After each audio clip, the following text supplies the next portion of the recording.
Thomas's tricky tree. It was the winter holiday season.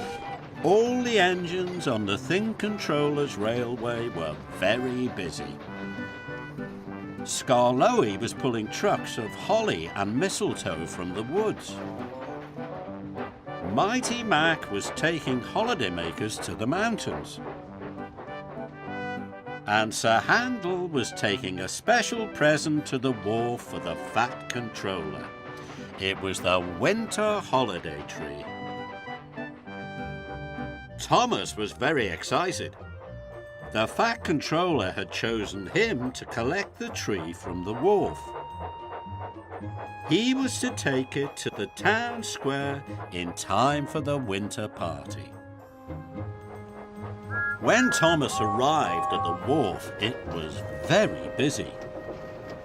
He looked for the tree, but he couldn't see it anywhere.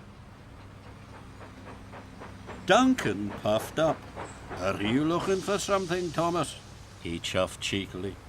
"I'm looking for a Christmas tree," tooted Thomas. "Don't you know what a Christmas tree looks like?" laughed Duncan. He liked teasing the big engines. "It's tall and green and pointy." Thomas didn't think this was funny at all. Duncan called out to Peter Sam. "Peter Sam, Thomas needs our help. He doesn't know what a Christmas tree looks like." "Of course I do," huffed Thomas. He didn't like being teased by the small, cheeky engines. It made him cross. Later, Thomas met Sir Handel.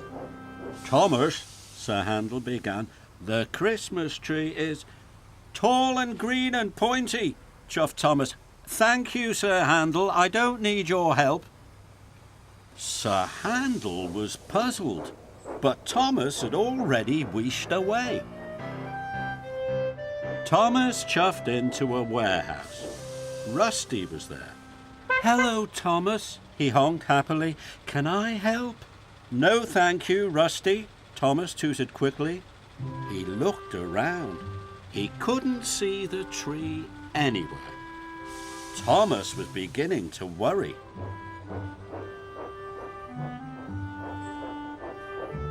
Thomas chuffed into another warehouse. "Hello, Thomas," whistled Skarloey. "Can I help?"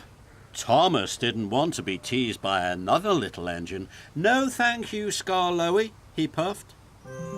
Then he saw it. A long, pointy load on a flatbed.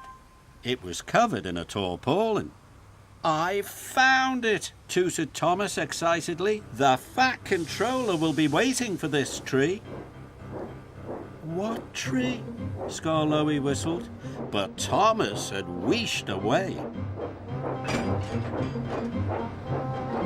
Thomas raced out of the warehouse, but he was puffing too fast. Then there was trouble.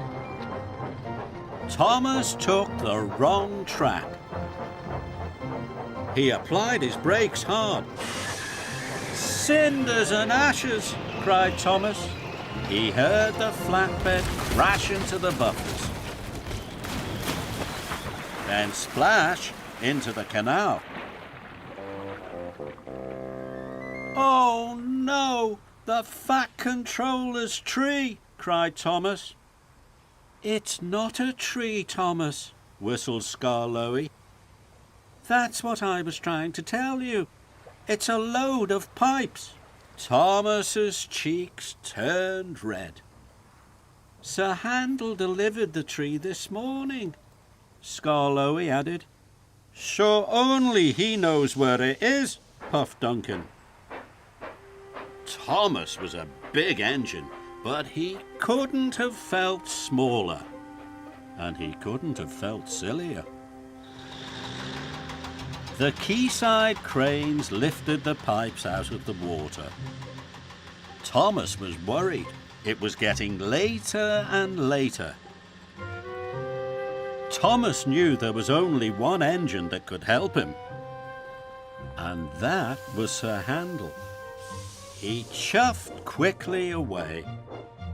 Thomas had to find him and ask where the tree was, before it was too late. Thomas's boiler bubbled and his axles ached as he raced towards the transfer yards.